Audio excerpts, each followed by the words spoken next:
Hello and welcome to Your Questions Answered. I'm Michael Sidgwick, a very hungover Michael Sidgwick, joined by fellow Dudley boy Michael Hamflett to answer your burning wrestling questions. But before we get into it, if you're a fan of this sort of thing, make sure to subscribe to WhatCulture Wrestling on Amazon Music, Apple Podcasts, Spotify, and YouTube for daily wrestling podcasts where we preview and review Raw, SmackDown, the show formerly known as NXT 2.0, Dynamite, Collision, pay-per-views, premium live events. We answer your questions. We have wrestler interviews on occasion. We host round-table wrestling discussions, and we host a roundup of the week complete with a bloody good quiz of cows on wrestle culture.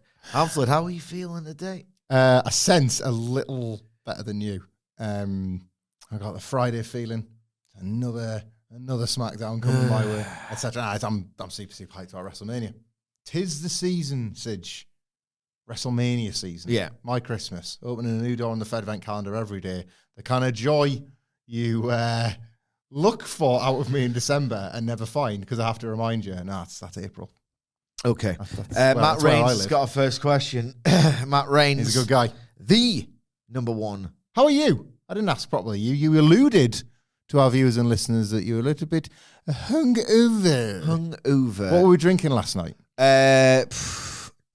Limonata Pails. You know, Hickey the Rake for Dane. I believe that's a certain language for lemon. Yes. Limonata Pale, Hickey the Rake from Wylam. Just 2 of those, easy. Don't even know something going down, if anything. We went for tapas. I shared a jug of sangria with Ewan Patterson. Nice. Good friend. Yeah. Good worker. Good guy. Good guy. Then I had a little brandy warmed through, like a little dessert brandy. All right, okay. Sensational. What's going on there? Like a dessert brand. I've heard of dessert wine. And I don't really know, mate. It was just on the dessert menu, so. Oh, all right. So they suggest you pair it with a cake. Yeah. I always thought like honeycomb cheesecake. I had. Nice. I would go for that. Yeah. I always thought dessert wine. I don't know what the difference is. Genuinely was like. Don't expose me. You would make a cake with a particular kind of wine. You know, you pair it. No. Like, you know, there's some wine that you cook with. You're exposing my whole thing of being a foodie. I also had a big old pint of grape saison. Is this the Crown Passado one? Yeah, I heard about this. Yeah, that was delicious. Absolutely delicious. So I'm a little bit rough, but Matt Rains, the number one Sidgwick mega fan, and this guy's best friend in the entire world, correct, asks with a picture of Mohamed Salah underneath for some reason. I don't know what's going on there. Happy birthday, K and B. Seeing as the show of shows is once again upon us, what are a couple of your favorite WrestleMania moments, matches over the years? Oh. Now, if you want to know the real best thing ever, the real best match ever, I suggest you subscribe to WhatCulture Wrestling podcast channel on YouTube and have a look-ski for Brett versus Austin best match ever. We'll leave it at that. We talked enough about that on that episode. Thank you very much for those who have watched it. And if you haven't, what are you doing with your life? So any deep cuts maybe that you want to go for? Deep cuts. I always like the Belfast Brawl. Funny. I mean, it's fun. We all know the spot we're thinking of. Yeah. Kind of timeless patter. Yeah, it's great stuff. It's great stuff. He sure gets him with that pin. 24. It's funny you mentioned 24 because I was going to go to what I know to be a shared Dudley deep cut of. Is it fair to call it underrated? I think it is. The Undertaker Edge match at WrestleMania 24 is one of the underrated bits of 2000s Fed business. I watched that match and think, what are you doing, Reacher? Yeah. Why trying to be Reacher? Because you are in your element and at your best in that match. He does a very good Christian impression. Yes. Yes, he does. And I don't mean that as a dig to the old Edger. Because I would give him credit for another deep cut, and I understand why this has been a deep cut. And something deep in the back of my mind says that Matt Rains might have even been there for this, or had at least considered it. Maybe it's because he's a fan of the team. I can't remember. Our old friend Pirate Mania, WrestleMania 37. It's discussed less by WWE when talking about the legacy of this Tribal Chief Roman Reigns era, because obviously 2 of them aren't there anymore. But that WrestleMania 37 were both main events. They're both incredible. Is that the standard for the 2-night WrestleMania doubler? Because let's look at it. That's the best. Let's look at the evidence. You've got the 36 doesn't really count. No, because it's Pando. Never again. And Drew and Brock is whatever. and during Big Show. Yeah. But like 38, Austin and Owens is magic. Brock and Roman's crap. It is the most phoned in Heyman formula match. 39, right? Tag, legit, the real deal. But night 2 only works because of WrestleMania 40. I think we both agree with that. Yeah, but it works now, though. It was conditional double goated. And that's correct. And now there's no condition because 40 came through. So we're okay on that one. But right, here we are. We, on a Philadelphia stage last year, disagreed about the Fed, where I was the negative one. If you're at our live show, it was the Sunday of WrestleMania. We were coming off WrestleMania Night 1, offering some thoughts about what had happened and what was still to come. And I don't know if you were riding the high of the night or because of Wilborn's infection enthusiasm, and I hadn't been with you on Night 1. And I've watched it back since. The Night 1 main event sucks, bro. Oh, no, I know. That 3.5 hour tag match. I know. It ain't it. I loved Sammy. Rock and Cody's little moments are pretty special. I like Sammy and Gunther a lot more than you, I think. Yes. But I don't think that main event stands up at all at 41. No. So 37's double main event sitch, I think, is something like, it's remarkable. It's a literal half empty stadium with cardboard fans and the rest of it, and the rain and the whole deal. And they pull out just 2 all-time WrestleMania main events. Yeah, absolutely. Is there anything that I absolutely love? Deep cuts. It's probably not that deep to you if you've been listening long enough. I'm fairly certain I've put this over before. But the 2 tags from WrestleMania 7 are like the 2 best ones. Rockers, Haku and Barbarian is sensational.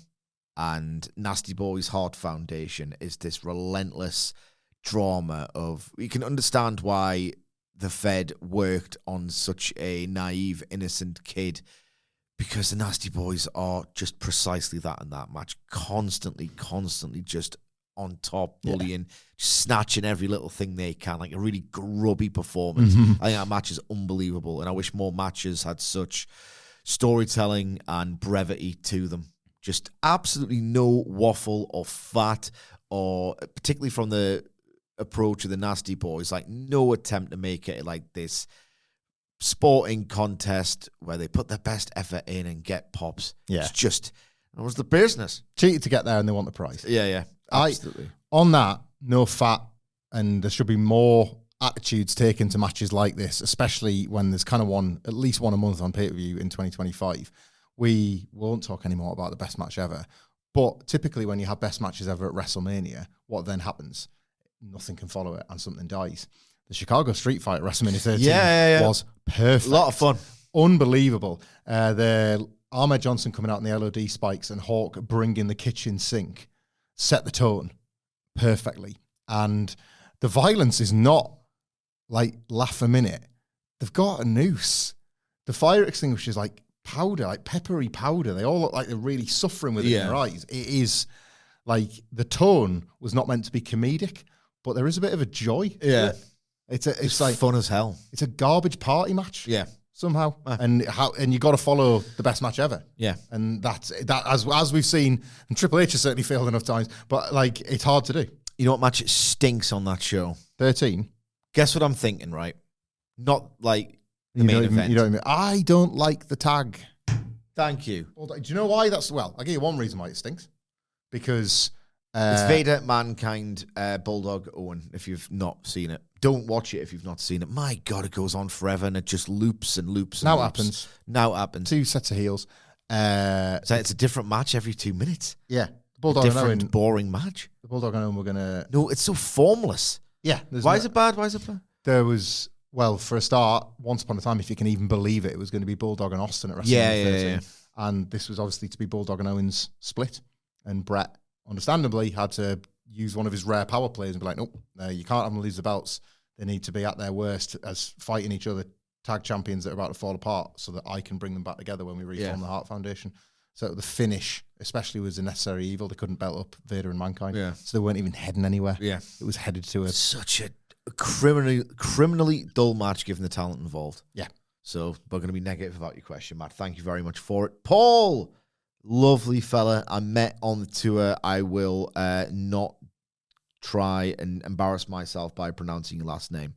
Since it's multi-man woman mania, what are your favorite triple threats? AJ, Joe, Christopher Daniels will always hold a special place in my heart. I spoke on, I believe, the Dynasty preview about Omega Pat Cassidy, which I love. If you want to go back and get my thoughts on that, please do. So I will try not to repeat myself for bloody once. I really like, and I think it's from Revolution 2022, Young Bucks, Undisputed Era, represented by O'Reilly and Fish, and Jurassic Express. Like, it's a Young Bucks match, so it's basically guaranteed to be 4 1/4 to begin with.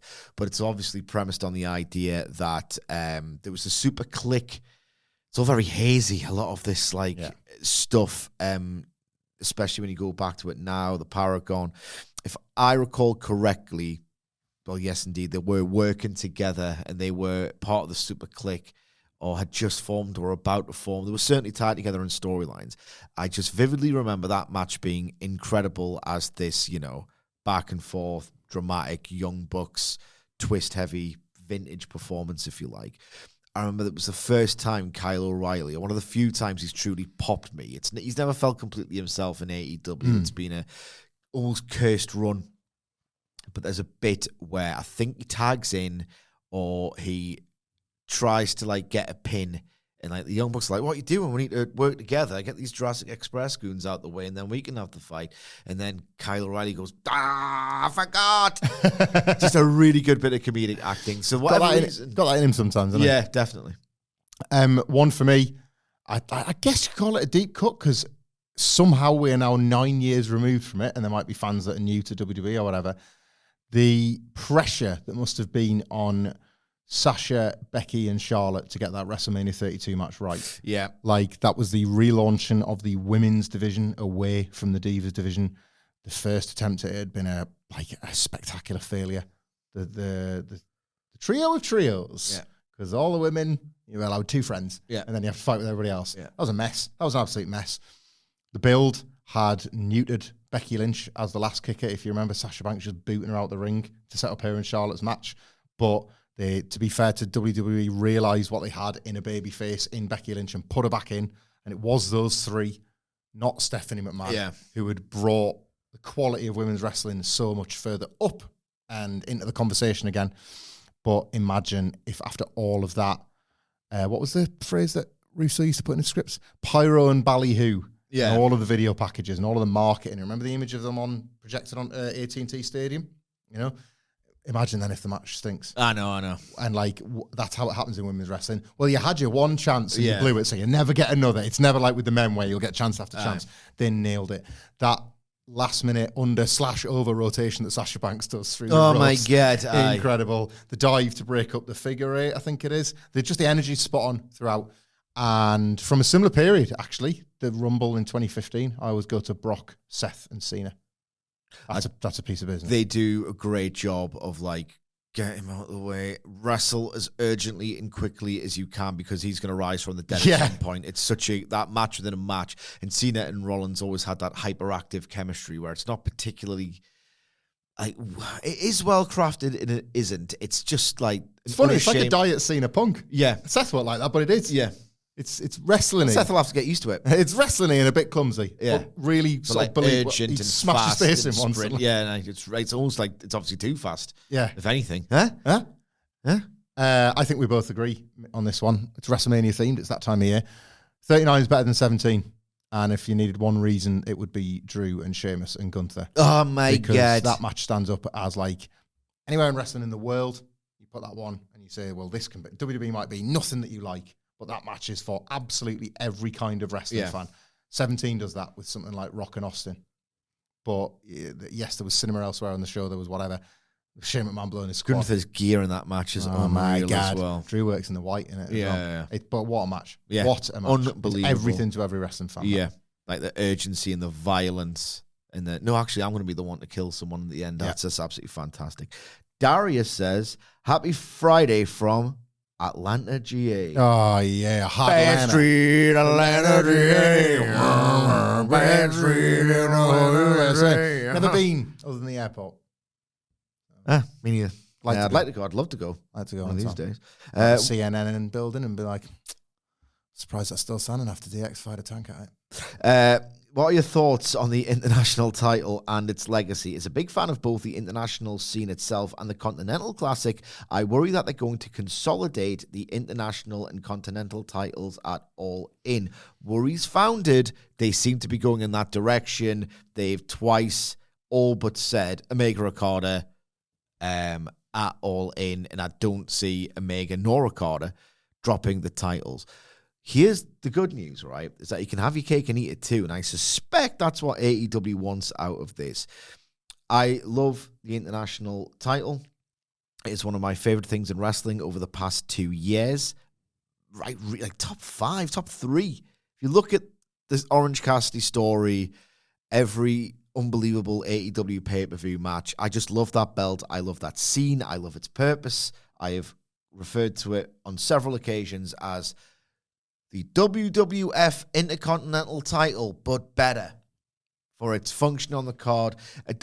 It's not that comparable in that, like, the wrestlers who hold it, Cassidy didn't go to the main event.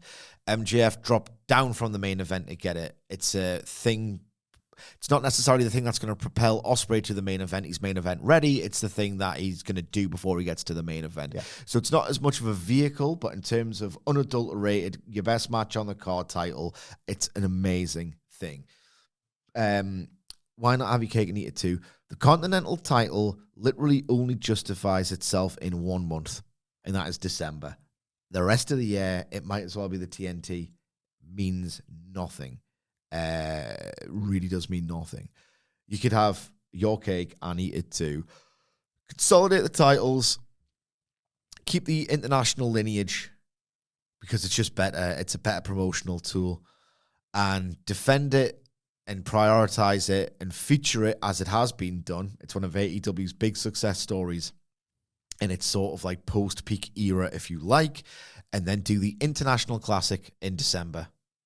Works for me. You mentioned that before, and I really like the idea of an international classic. Yeah. What have you lost? You've lost nothing. You've just improved something. This is not an ideal set of circumstances to be in, but like there's some praise coming at the end of this. But it's going to sound like criticism at first.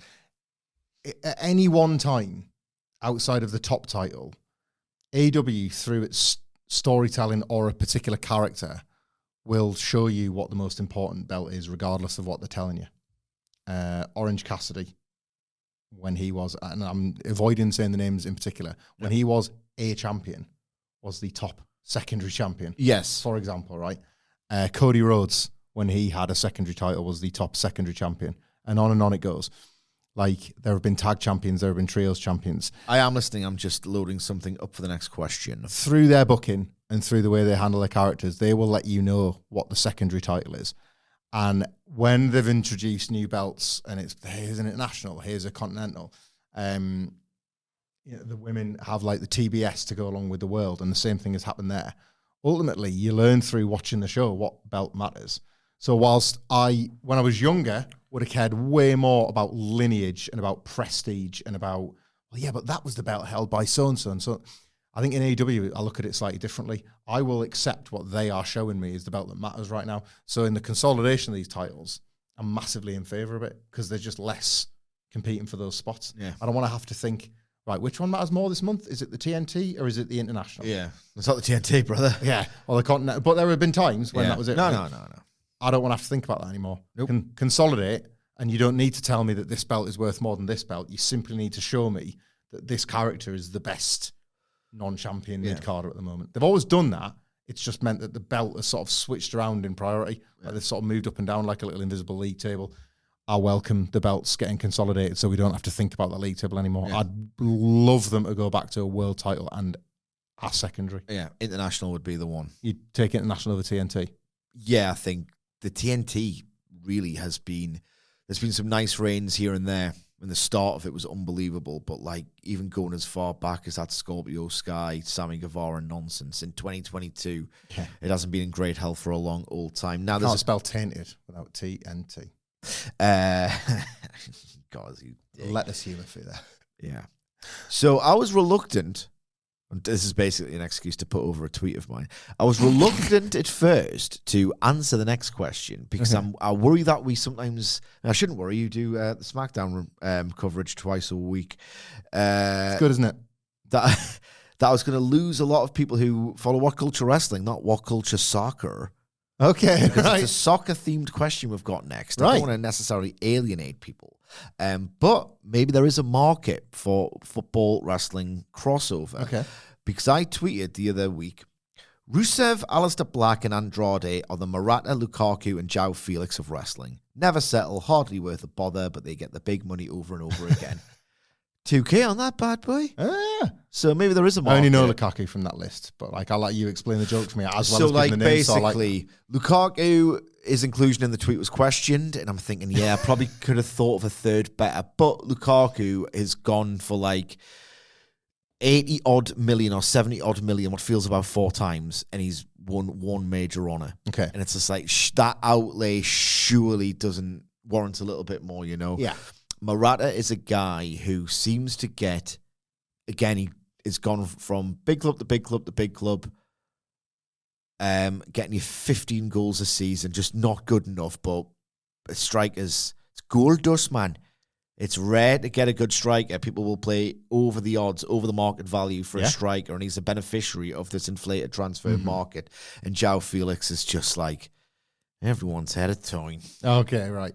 Like, I think it was a record fee or close to it, and he's just bombed everywhere he's went. But because of that initial promise, maybe like, I don't know, an Andrade, because of that, and it like that, he's basically had these NXT takeover. What was the one against Gargano? New Orleans. No, was it New Orleans? Was it? Gargano Cole. No, Gargano Andrade. Sorry. Oh, sorry, Gargano Andrade. Yeah, that was New Orleans. I think. January 2018. Yep. Was that a WrestleMania? That's going to really stress me out until I get that right. You keep talking. I need my brain to work. New Orleans was a WrestleMania. It was a WrestleMania one. So it was Takeover Royal Rumble. Don't look, for God's sake. You're going to get it wrong. Was it 2017 or 2018? It was 2018 for a start. That'll help your little brain. Rumble was at the Alamo. No, it was 2017. God damn it. Philadelphia, I think. So it would have been... No. Talk. Do you No, wait. Right. I might give you some clue skis. I like breaking your brain. Don't you look. I'm not looking, don't worry. What are you doing then? I can't say at the moment, but I will explain later.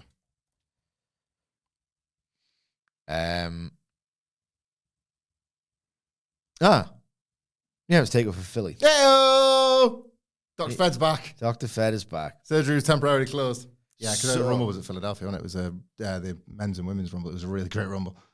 Yes, I like the 2018 one. A lot, even though I don't like the Royal Rumble and it's very overrated. And in fact, could the Oracle, who was the only person brave enough to say it, be correct? He's so ruddy bloody brave when it comes to Royal Rumble. I am. Just, you know, I can't tell a lie. So, on the basis that there is in fact a market for a football wrestling crossover, we will now belatedly answer Brandon Bethune, who has been asking this apparently more than once. Submitted before, but I need the answer. Someone needs something. Okay. Need it. That's what we're here for. Needs it. If Tony Khan sacked everyone at Fulham and replaced the starting 11 with AEW wrestlers, who plays in what position? Oh, yeah. I don't know whether to go from striker to keeper, or if it just sort of like the names pop into our head and we do the rest from there. For me, right, given that he is a box-to-box midfielder who is just physical, terrifying, got pace, hunger, desire to get forward. He'll track back. He'll do the work. He's basically the Patrick Vieira, Kyle Fletcher, that box-to-box destroyer. Yeah. Box-to-box destroyer, like Joe Linton Vieira type, because he's so hard working, and look what he's done to his physique, you know, how much he wants it. You want someone to track back and not just, you know. Now you need, as I understand, it has been a long time since I've been required to watch Premier League football. You even need a bit of culture in your centre halves, but you still require some of those old centre half skills. What about a Brian Cage? He's been. I think does he have the good touch? Maybe, because now you have to be so good. Gary Neville recently unearthed a stat where when he was playing, the top 5 people who were on the ball the most were 4 midfielders and 1 defender. Right. Now it is so pilled. Oh, goalkeeper, centre half. Centre half, and there's 1 midfielder who gets on the ball the most. Fullback picks it up and Neville was saying like, I really hate it. It stresses me out every week watching my championship side try and do it and be like, well, is this one where we lose the ball and concede? Because we might. Yeah. I hate it. Yeah, but Neville was saying like, I want to watch football where the best, most technically gifted footballers, who are mostly like, either in the midfield or forward positions, or on the ball the most. And he said, I'm sick of seeing like the defenders touch the ball constantly. So you do need to be really, well, on really, that then, really could Takeshita occupy one of them spots? Like a tactically gifted defender? Because he's so strong and deceptively large. Yes. But the skills are there. I would say Takeshita. Takeshita in the heart of defence then. Yeah. Takeshita in the heart of defence. I think Fletcher has got too much hunger to want the ball. Yeah. That I think he'll want to be in that midfield position. I would say, because form is crucial to centre forward, I'm willing to say Mercedes Mane is up front doing nout but like finishing. Like when she's form, you go with her. But then there's a run of games where she can't get a goal, and then one goes in off her arse, and then all of a sudden you get 10. Yeah. But I'm putting Ospreay as my lone number 9 in a 4-3-3 system that everyone plays. That's what everyone plays. Because Will Ospreay is like there's certain strikers, or forwards, especially in recent years, like Messi, Ronaldo, and then like Benzema had this kind of season, and Mbappe's been doing it for PSG, and he'll probably do it for Real next season. There's like Isaac, if he has another better season than him, he's going to be a striker where if they go a game without scoring, it's like, what? Yeah. Messi didn't score. It's like Will Ospreay can't go without a bad match. He simply can't. So I'm putting Ospreay as my striker because he gets it done every single time. When you need a great match on a pay-per-view, you need a goal. That's goals win games, man. Ospreay's the guy. Claudio in goal. Ah. Big. He's got a bit of spring in his step. He's got a good leap. He'll come up for crosses. Yes. He won't be hassled off the ball like by a defender.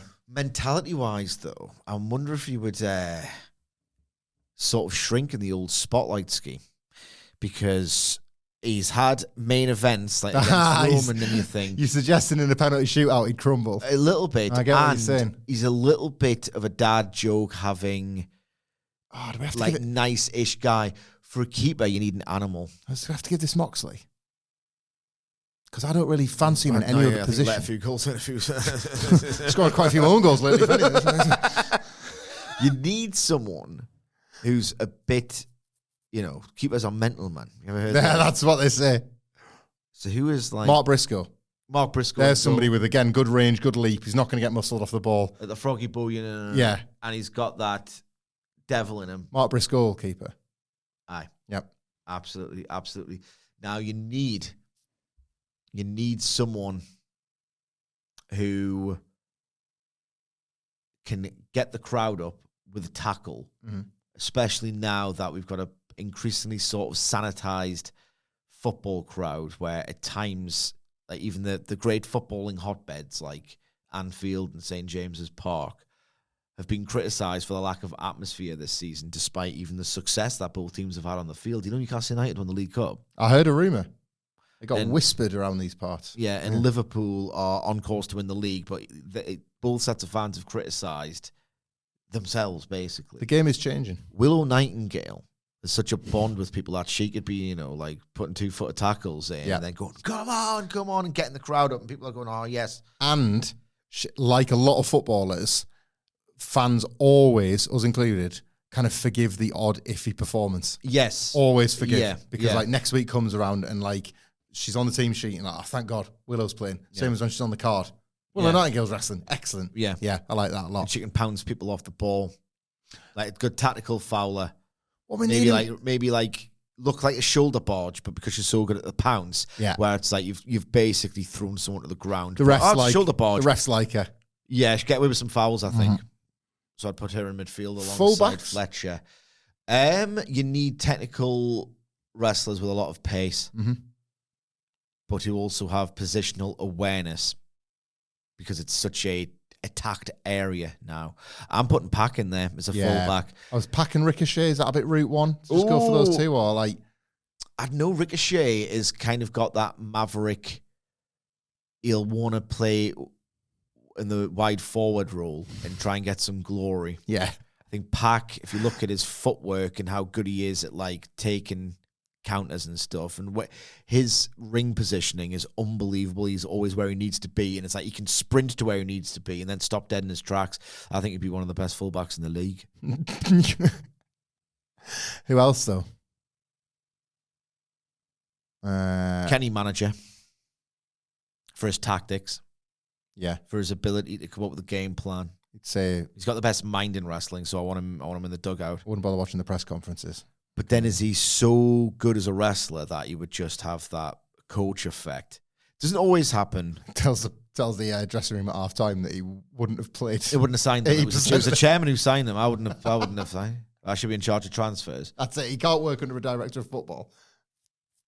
Anyway, well, I think that's a good call. Yeah, I might revisit it at a certain point, but we've got some more questions to get through. If anything pops in your head, though. The Dudleys only went and benched the Young Bucks. I mean, they've gone to the Saudi Pro League. I was going to say they've taken a money deal somewhere, haven't they? They've gone to the Saudi Pro League at this point, I think.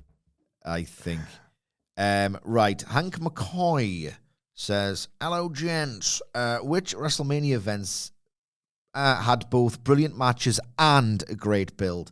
I love the WrestleMania 17 main, but the build I don't think was actually brilliant. Bam! Non-factor! Not a factor. Me neither. In the My Way video package blinds us because that video is cut together so well. Absolutely correct take. Which had it all? WrestleMania 15, WrestleMania 40? The answer is 39. The answer is 39. I loved WrestleMania 40, and the build to it was mostly very good and occasionally great. 39's got it all. Yeah. Triple H. I love all the Usos and Sammy's stuff and the Kevin Owens. I love the Kevin Owens and Sami Zayn going. Was it Kevin Owens who was like, stop treating this like a business relationship? Like, I don't want to just team up. I kind of want to be your friend again. Yeah. That was really stirring, that. Sammy, the moment when the Usos turned on Sami Zayn, but it was like, you thought I'd pick you over my brother? Yeah. Come on. Right. And even the babyface turn of theirs was hiding underneath the Roman thing, but it's 39.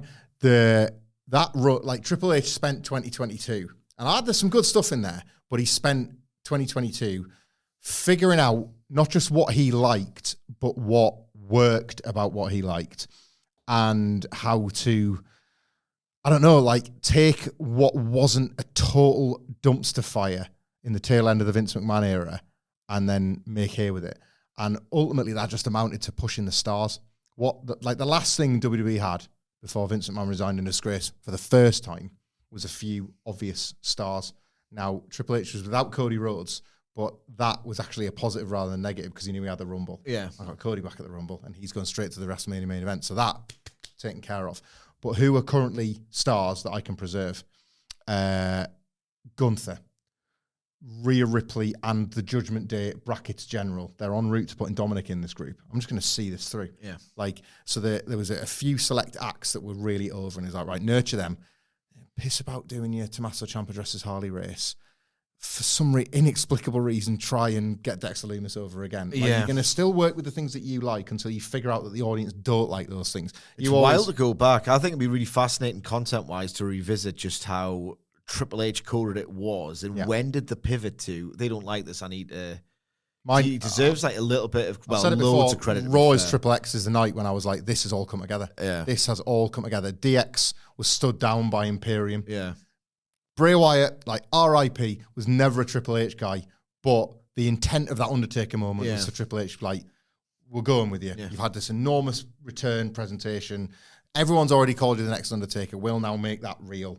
That was the opening first 45 minutes where Sami Zayn replaced Jimmy when he was injured after the trial of Sami Zayn. Yes. And Jey Uso was the man to finally stand up for Sami. And that's Triple H and Paul Heyman's vision for like the cinema of it all. Coalescing. Yeah. 39 is the build and the matches and the event. And because of 40, conditional goated just became goated. Yes. We spent a year worrying about it being conditional. You worried, I didn't really care. I was worried every day. And 2023 is his year. It's his, as I believe I coined, but it's been discussed in circles since. It's his little 1997. Yeah. Because if you look at the financial success that they're in now, but not deserving of it half as much, and how big 2024 was, it's 2023 where just week to week, it doesn't miss. Yeah. And like you're really seeing for the first time the wrestlers, not just within WWE, but outside of it, and fans actually believe in the vision of it. There's been some proof of concept because of 39. Yeah. So what 39 does for the rest of the year is of great benefit as well. It's not X7 kills a business. Yeah. So as great as it is, you're done, you know? Yeah.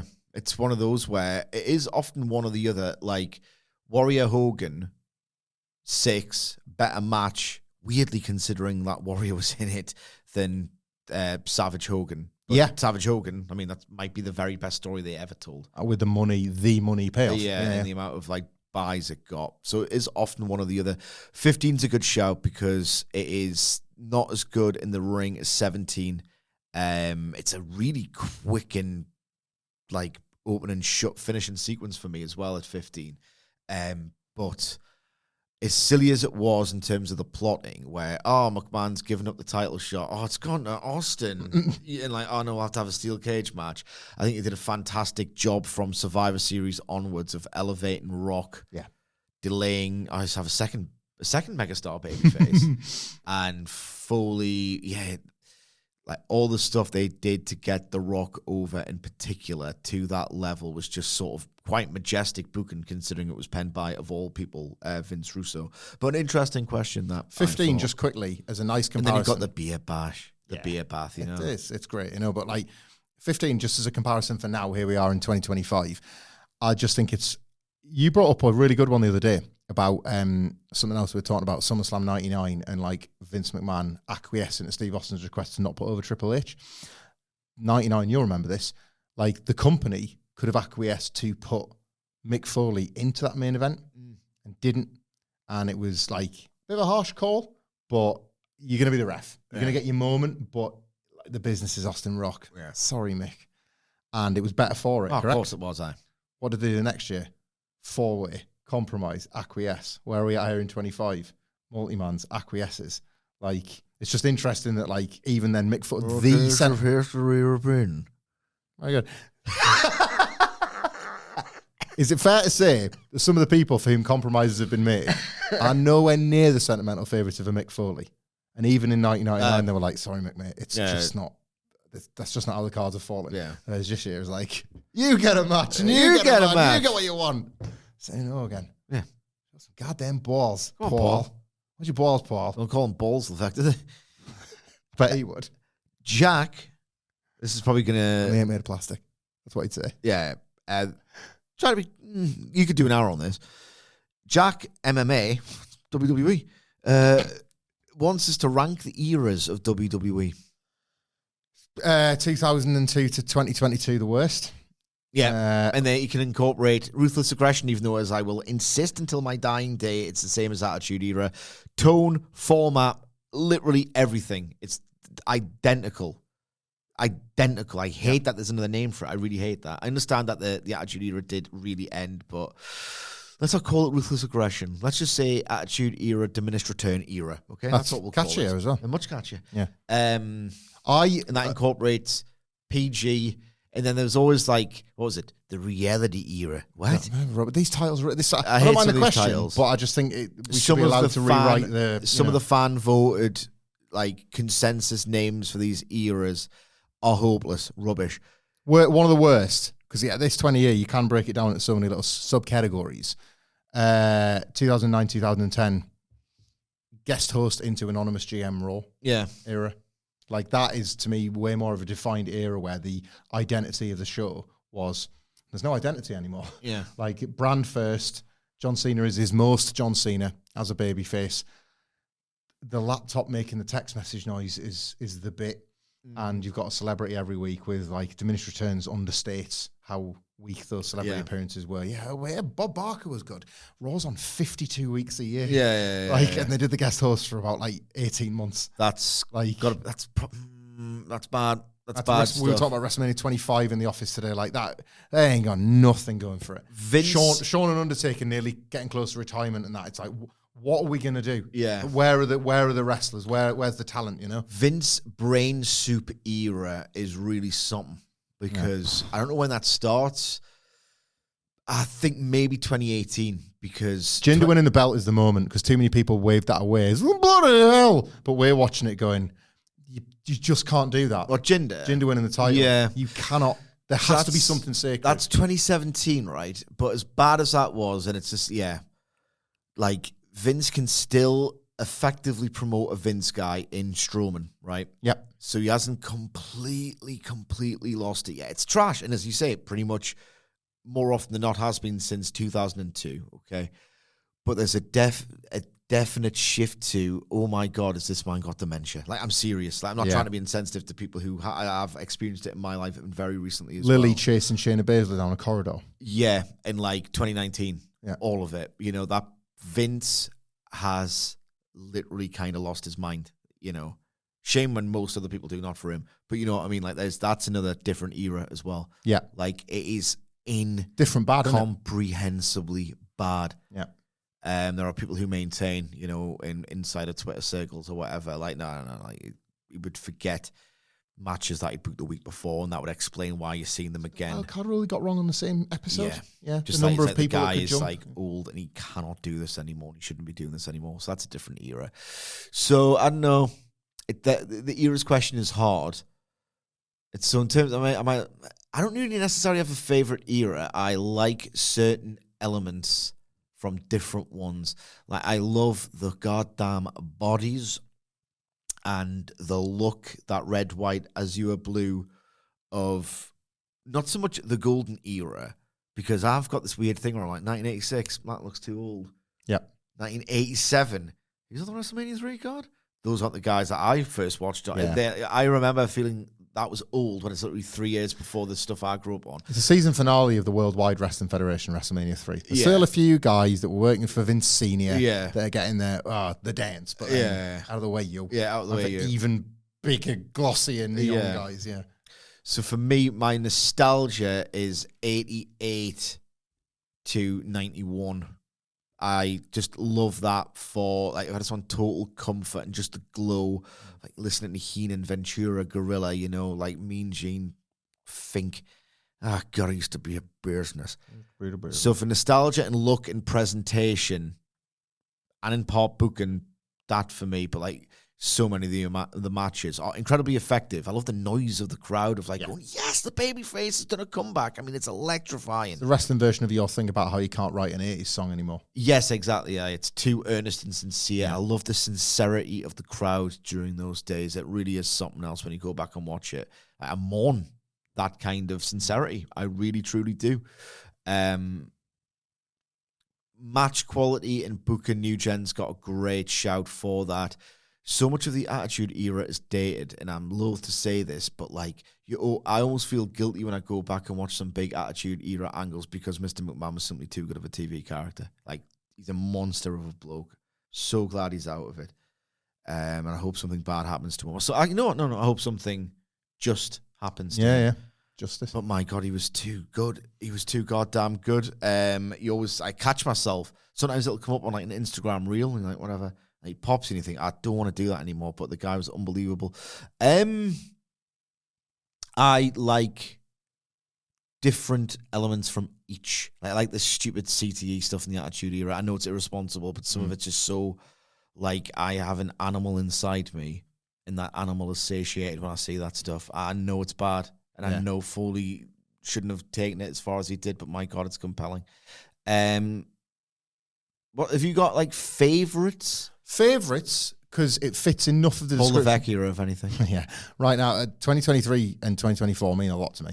But I will say, the way you described 88 to 91 is how I would also describe the new generation with the added factors of the good matches and the booking. The booking's so great at times. Like, it's hidden. Obviously, the business was dead. Ben and Hamflett in your house. Check it out. Well, in your house, pay-per-view by pay-per-view from that specific period. But why I go back to that for comfort is because, like, I'm not as much of a match guy as even... Ruthless aggression in the bin. In the bin. I wouldn't even say I'm as much of a match guy as you, but the type of good to great wrestling I want, capital G, capital W, comes from the highest quantity of wrestlers in that era. The Click and Brett, Jeff Jarrett. Like, those guys either with each other or with select others that kind of knew how to work. It wasn't performance center coded stuff. It was knowing how to work into your size and your skill sets and things like that. There's just nothing better, consistent as well. It's funny you mentioned about the Attitude Era not dating very well. I would say it is probably, because of how much it was mined for content all those years, it is probably the era I go back to the least, either for work purposes or a moment of wrestling comfort, because I don't need to, because it's all in there. I love an Austin pop. I will treat myself to a Steve Austin glass. An Austin pop. angle is it's unparalleled, man. He is a force of nature. We've said it before. There can't be anyone with the most tens in the top trumps in pro wrestling as Steve Austin. Yeah. So those moments really still are worth rewatching, but the Raws as episodes, the mid-card or whatever, some of it not so great. Like, some of it's vile, like really unpleasant, like truly unpleasant. To flip the question slightly, but I think it's probably because when I with a similar answer, if you had to, and we're 85, not just because it was the year that we were born, we're all in our 30s, but it's WrestleMania 1, right? And it's like, categorically from that point on, like WWE as we know it is that year, really. If you had to lift a year/era out and never be able to watch it again, like, what would you go for? Because I think I would take 2002 through to like 2000, say, to PG, to John Cena's return at the Royal Rumble. I'm fine. Yeah. Like that, you can lift that away from me. Like the Benoit tragedy, the grimness of 2004, 2005, gross, sex-obsessed, Attitude Era, but like with rust on it. Yeah. That's the era I would lift away and never watch again. I would rather watch Anonymous GM and Miz becoming WWE champion and WrestleManias in stadiums when it's cold than that sub-Attitude Era period. Yeah. That's the one I'm getting rid of. I really hate it. I hate it. I genuinely hate it. Like jocks, but like 30-year-old jocks. Yeah. You know, the ones that like a lot stick around at Qual Age. Yeah, a lot of it's totally vile. Like totally vile. The Diva Search and like, basically, other than after WrestleMania, all of 1999, I hate it. Just get rid of it. I hate it. It's like, it's so dumb. Maybe 2004. 2004 might be the worst year ever. A lot of it's bad. A lot of the Fed is bad. The H stands for... So? Met them on the tour. Yeah. Met so many lovely people on the tour. Great, I know. Why WhatCulture.com/tickets. If you want to get in on the old action ski in the Bright Light City, that's going to suck it. Yeah. That's what it does. That's what they say on the welcome to sign. That's not us. The H stands for what? They're doing WrestleCulture at 3, correct? Yeah. We've got time to blitz through a few miles. Yeah. Why do wrestlers do the hard man gimmick? Cope, mock, Shibata, etc. Is it just laziness or lack of creativity? Well, in the case of Shibata, he earned it once upon a time. With Mox and Cope specifically, right? Like, I think, with a few exceptions, right? Every wrestler would want to do this to just get told, well, no, you can't. Yeah. Austin was too good. Austin was too good. Like, people... He was the guy, the archetype for this. Yeah. And he either came up around him, wanted a spot, or you grew up watching him and wanted to be him. So there's a lot of sub-Austin. With Cope and Mox in particular, right? And I know that Cope did a lot of this grit stuff in WWE as well. Maybe, I think all wrestlers deep down would love to be, I'm the hardest. My dick is honestly almost inconveniently big. Like that kind of like, it's that fragile ego, right? And all wrestlers are thin-skinned lunatics. All of them. Every single one. It's not for everybody, the bruiseness, is it? No. Like, and it's as fragile, like, feedback, approval, obsessed professional wrestler. I mean, to put your body through that with the idea being of... simultaneously have to be confident to go out in the trunks. I know, they're total enigmas. Nothing like it, They are total enigmas, but at their core, the skin is incredibly thin. Even the ones who pretend that it isn't, I think. I mean, well, Moxley, I don't need social media. I don't need validation from social media. I know in my head that I could beat up, anyone in the world. Really? So I think that ego, the fragility of the pro wrestler's ego has a lot to do with it. With Mox and Cope in particular, I think it's because, it's AEW. They should be lucky to have me. I'm almost like doing them a favor by going down a level when I could have just accepted the WWE money. And okay, well, I can live out my fantasies here because I'm doing them a favor by wrestling. And Tony Khan will just say, "Oh yeah, do what you want." Creative expression comes at a cost, and my God, we're eating at the minute with this friggin' Mox and Cope stuff, aren't we? Yeah, it's like even Jericho got harder. If you notice, after his WWE run, he goes to New Japan and instantly says, I can be the Hanson here. And that's why my body looks different. But he was like nastier, like a brawler. And yes, some of it was clever because he knew he couldn't keep up athletically. But even he at times has been harder in AEW. Like he wouldn't do Kingston tier stuff in WWE. No. They all want to be hard in AEW because I think a lot of wrestlers just want to do it inherently. It's with wrestling as well. Sometimes you don't know. It's okay to try stuff, and it's okay. They all want to be Bob Holly. Yeah, it's okay to try and it's okay to fail. But often you won't know that you fit or don't fit in that role until it's happened. Like it goes without saying that pre-Gunther, Walter was a hard man who hit hard. Right, that's timelines could be very different. Then things could go very different for him in WWE. But even look at how he employs being a hard man in WWE. I mean, this is kind of the aim as well, by the way. Yeah, he's supposed to be tougher than He's supposed to be a else. tough guy in wrestling. It is the aim. But, like, he's an example of somebody who is, like, dead hard, but it's how he incorporates that into becoming a top star. Yeah. Sheamus at his peak is very good at incorporating what it is to be hard, whilst understanding that there is, like, another thing or another... It's almost like especially not with Gunther. Not that like the hardness has to be extracted out of him, but his control over that is what makes him like relatable. You are watching him dictate his own emotions and have a sense of like belief in himself. Yeah. And if he needs to, he's going to chop your tits off. Like the Moxley and Edge hardness, here we go, insists upon itself. It does insist upon itself. And I think it's a lot of wrestlers sometimes don't know that they've like fallen off that tightrope until they've already fallen. Yeah. You just see it. Like Moxley at a point was Gunther as a babyface. 2019 G1 Moxley. That's that. 2022 Mox was different gravy. Different gravy. Nailing it. Hangman Page is a master of it because he's brave enough to like surrender to his like emotional vulnerability. Yeah. That when the hard man comes out, it's almost like you're wishing that it wouldn't. Yeah. But a lot of wrestlers do not have that or can't figure that out until they're on the camera doing it and then it's dying on its arse in front of you. Yeah. It's not a tricky and not an easy thing to master.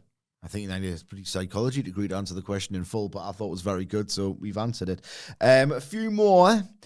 Callum Rogers. Obviously, it's all good stuff. But is there a wrestling opinion you previously had that makes you cringe to think about now? I'll let you think about that because I've got one that comes to mind immediately. When like you see a contrarian film review, and it's almost like an intellectual thought exercise into saying, actually, this film was good because this made sense, so this was a good idea, the execution was a bit dismal, but like making a case for something bad by trying to be clever about it. Yeah. Do you know what I mean? I've seen someone do it for Phantom Menace and all the rest of it. So my version of that was, I thought, and none of this matters, by the way, because look at the state of them. The original incarnation of the Dark Order made sense. Yeah. Where in a promotion where wins and losses matter, and you could go online on your company website and see your face at the bottom of a rankings list, or see it like the number of your record, 0 and 9 written down. You think, Jesus Christ, I must be a total loser. And then you get like a lack of confidence, and then cult recruits you when you're like broken down, lowest ebb, you've had some like bad mental thoughts, and you need a sense of belonging. And I thought it made, I've used the words, sometimes I'll read my own stuff from like even like 2 years ago and think, you're a hack. I wrote a sentence the other day and I thought, oh, I was bloody good that. and then I had the immediate thought afterwards of, Jesus Christ, in 2 years you're going to hate that. Yeah, hate that one day. What is life? Oh, what's even the point? Anyway, I wrote, it made a good, holistic use of AEW's narrative framework, the Dark Order, where people lose. In doing so, they award other wrestlers wins, putting them in top spots logically for the next pay-per-view cycle. Meanwhile, even the repercussions of a loss have an impact because they join the Dark Order as losers and then help them win. And then, you know what I mean? Just all kind of in my head. So I don't know if we can get the presentation right. This makes sense. Ultimately, by the time it all started to work, it was, because the characters are better and the story's better and the tone's better. Like, the logic very rarely matters that much in professional wrestling. Like, you know what I mean? You could give, goodness of you, great as a tag guy. You give Scorpio Sky 50 wins against Omega, MGF, whoever. No one's buying him as a main eventer. No. The actual numbers and the math and the logic doesn't really matter that much in pro wrestling. And, you know, I do mourn the lack of the rankings because it did keep the booking honest. But ultimately, it is emotion and vibe. So that was I really fought for the idea of the Dark Order. And it was only really when Mr. Brody Lee came in and the tone changed and he was a super entertaining, funny guy. His interactions with Silver, I was like, oh yeah, it didn't work because it sucked. Yeah. And it looked bad and it was impossible to take seriously, you know? On that, I'm wrong all the time. And by the nature of our job, we're going to say all sorts of stuff. I'll say that sometimes. Please don't keep the receipts, guys, because sometimes I don't believe in it. we got to say a lot of stuff in a week watching the TV shows. And I'll watch them earnestly and try and analyze and praise and criticize earnestly. And I believe I do it, but it doesn't mean that you can't then look back and be like, what were you thinking there? And as a result, I go with the idea that, well, you're wrong all the time. Don't hold yourself to that standard. Just know that you're speaking your truth, whatever. I should have looked more favorably upon even a version of AEW that I didn't like in 2019. A combination of feeling a flawed and fatalistic loyalty to NXT, which by then had long gone from the NXT that I truly loved. We were talking about this on another video earlier today, but the mid-2010s NXT was the NXT I loved. By 2019, it was a shadow of its former self, but I am loyal to a fault with these things. And AEW didn't impress me much in 2019. Shania Twain over here. And I should have been more patient with that, because the second it did, and it would like do it in little flashes on those early Dynamites, but not a lot. But the second it did, I would say probably within the first couple of weeks of 2020, I was just able to go, NXT's dead to me. Yeah. You got these UK Championship losers coming in on it was full one of the best days in the office. And and Dynamite's looking... The blood draining from his face when they got announced. Like, Dynamite's looking real good over there. Like, I could have applied that thought process. Like going 3-0 down in a big game. Yeah, like, Christ, we're yeah. getting hammered. Yeah, great. And in football, you can't change your teams. Yeah. In wrestling, you can just like the other side more. Yeah, you just like the other show more. It's fine. Like, do you know, that's a revelation to some people. Do you know that? What's that? In wrestling, because it's not really a sport and it's an entertainment product, you don't actually have to have a team. Me and Sidge wouldn't do that. No, I don't have any team. I watched back the 2019 country. I watched back the 2019 NXT of the period that I loved. The first era of NXT and the Wednesday Night Wars, I genuinely like, but I don't love it like I did then, because I was watching it wanting to think, the NXT's, the good times aren't over. You know, I went to War Games and I was like, I've had a really amazing night. This feels like a takeover. Yeah. Things are fine. It's a series of moments. That product is dying in front of you. And 2020 is proof of that. Yeah. And like, I wasn't patient with AEW. I would have been like, impress me right now. Yeah. Otherwise, I'm kind of happy over here. Yeah. And I should have just like gone in more like, what else have you got? What else you got? But in a more generous way, rather than a sort of, I didn't really like that. So yeah. What else you got? I'll go back to NXT, won't I? Yeah, that's what I'll do. Exactly. Yeah, that's what I'll do. 2020, there was no turning back. Yeah, it was great. It was great. A wild time to be in the business. Like, that was the most. I don't know. Like, we each felt things there. Like the war did things to people. You know. Oh yeah. Do you remember the great? He must be kicking around on Twitter. He might be listening to the sound of my voice right now, but I don't see him much anymore. Remember Petey McPickle? Make a GIF every week, because the narrative online was immediately NXT stinks, AEW's a go. Yeah. And like every week there would just be like a GIF from that episode of somebody getting attacked. Like Darby Allin falling down some stairs. Yeah. The NXT logo goes, like just, yeah. That was the bit. That was the bit from it. And going to take her on the other side. Fighting the good fight for the Fed. Take that, AEW, you clowns. It was just all, I mean, that was good stuff. It was all good stuff. A lot of people hated Twitter back then, but I didn't mind it, you know. lot of people are like doing the sort of ombudsman crack. Yeah. Guys, I think you'll find actually the smart way to enjoy these Wednesday nights is to love both shows equally. They're totally different. How? Yeah, Explain to me how. Tell me how. Tell me how. A remix of the Backstreet Boys nice. there. Yeah. Here's one for you because I never remember the names of the old events. But Jay Fraser says, what wrestlers would make good gladiators in what event? He says Bron Breakker for the Edge, Nathan Fraser for Unleash. Bron Breakker for Unleash as well. And the gladiator chasing the contender. I mean, like, there'd be no drama. Spearing him through that brick wall straight away. There'd be no drama whatsoever. They're just like... I would love to see. Do you know what? I'd be like the Running Man. Quite literally in the case, like before Arnie turns up on the scene. Yeah. But you know when they just like kill them all, like easily and handily, and that's the show. You know when we're talking about hard guys? Like, because like weight class is not an issue in Gladiator. Get friggin' John Moxley on that podium in duel against someone like Giant, and let's see how hard you swing that stick. Yeah. But I just like, you have to take the bump to the floor. Charlotte Flair at duel. Charlotte Flair because she's got a good friend, Ken. Kendo Stick. Love that was circulating again this week. Yeah. Just a classic of Absolutely the genre. Unbelievable. Who is good? See, this is how the football thing happens again. I think Fletcher would take one step on the Travelator. Do you know what I mean? He's an animal. There's not any bit of the Eliminator you don't believe he could smash at the moment, like the way Fletcher is. Just like take one step and then he's just through the bloody paper. You've got your Bron Breakers and your Goldbergs and the like that just like the stuff, the damage they would do on Powerball would be untold, wouldn't it? Oh, God, that would be so great. I would like to see Dominic Mysterio try and fail at Hang Tough. You know when they've got to like propel themselves with the rings, and he's just got like no upper body strength to do it, and like you're just waiting for the Gladiator to catch him with the legs. Yeah. It's Dominic just hanging from the rings. I'd like to get down now. Just waiting for Gladiator to get there, plow in and swing and catch him. Bandito would be great at that. Bandito would be great. He'd be able to do all sorts of tricks. Yeah. Bounce on it. Yeah. I see what you do.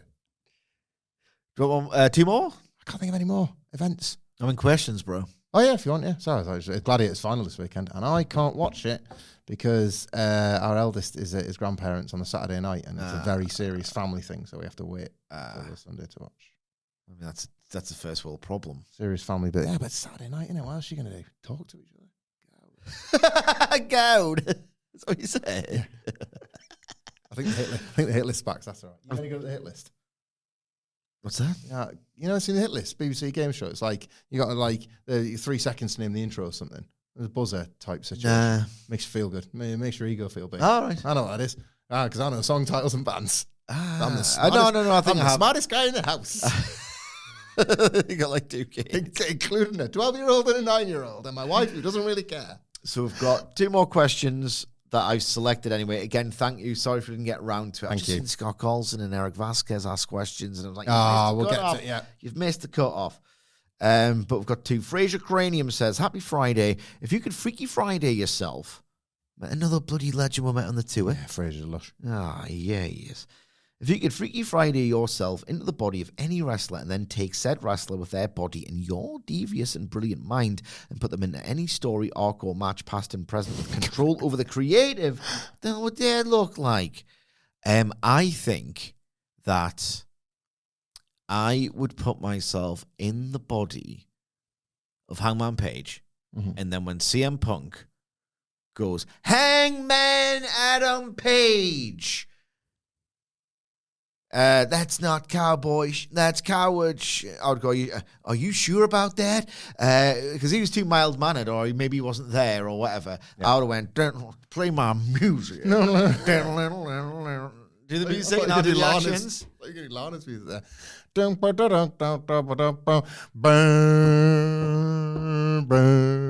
I would just, buckshot Larry at his bird bones. Shoot buckshot him. Yeah, I'd shoot buckshot him. I say, come on then. Flip straight over. Where's your MMA training? And wail on him. I would love... 4 times, I'd blame him. It would, in a similar vein, actually, it would have given me so much joy if on a live edition of Raw SmackDown, a wrestler that wasn't job scared just like kicked the Undertaker in the arse or something. Pushed him to the ground. What the hell are you doing? Hey, blackballed from the industry, fired from the Fed, whatever. But like, how funny! It would just be great, Like, wouldn't it? oh, Mr. Locker Room Leader, bang, just pushed him over. Yeah, so and then what? Give the old Garvin. What are you gonna do? What are you gonna do about it? It's fake. You're not a magic zombie. Oh, where's your lightning? Oh, was that a prearranged stunt? It must have been, because why aren't you setting me on fire or something? How come you haven't turned the lights off and got away? Yeah, Because you can't. It's fake. I'd love that. It'd have been great, wouldn't it? I love that. Anyone you want. The smaller the better. One of them dead hard Ring of Honor lads that could have battered him in a fight. Yeah, Take his leg. like Loki. Paul London or Logan, just take his leg. Yeah. Caval! Yeah, ask Caval. Like, I don't know, chop block it. See you later. Goodbye, dead man. Goodbye. Straight through his leg. Goodbye. Last question for today anyway. Hopefully we'll be doing lots more of these, probably after the old WrestleMania season. I'll be crying my ass to sleep at night. I'm not around. You'll be being a good father. You're a good father. Being a good father. Very cool video man says, sup dudes, do you think the match between, sorry, this guy's maybe doesn't have English as his first language. No, cool. Sup dudes, do you think the match between Tiffany Chocolate Flair will be real shooting fight? Love it. So I think what very cool video man is trying to say is at WrestleMania, our tension's going to be so high that it becomes that Charlotte Flair, Nia Jax deal. I'm going to say two things on this because I'm cognizant that WrestleCulture soon and the boys need to set up their tech and all the rest of it. That one, because the fiction hasn't been, in my opinion, any good at all on this road to WrestleMania. Even Gunther J. Uso is the most basic wrestling story imaginable to a degree. Effective, but, whatever. I'm going to be hypnotized when the bell rings. Hypnotized. What do you do if you're Levesque, though? For me, I'm thinking, my God, send them out there again. This is kind of hot in a weird way. Not this week for me. Go home. They're both in town. They're both in Vegas. Make it seem like it's almost an accident that they're both in the same building. Yeah. Curate that sense of just enough reality that, you know what, we're just going to, this week, after last week, we best give them a break. Yeah. Then everybody has to be in Vegas next Friday. Yeah. Do it then. Like, would you give them, like, just live mic and a script, or would he even have them, like, interact, or would he just do video packages at this point? I mean, I'm putting them out there in the ring. Yeah. Get more awkwardness, get more engagement, get more... God, are they going to really... Like, I wouldn't even, like... I would sit them down on the eve of the show and say, look, pull anything. And he stunts out there, and, like, I can't have this on my TV. I've got a literal warehouse full of talents in NXT. You could just take it like that. I'm sorry, but we can't have more of this.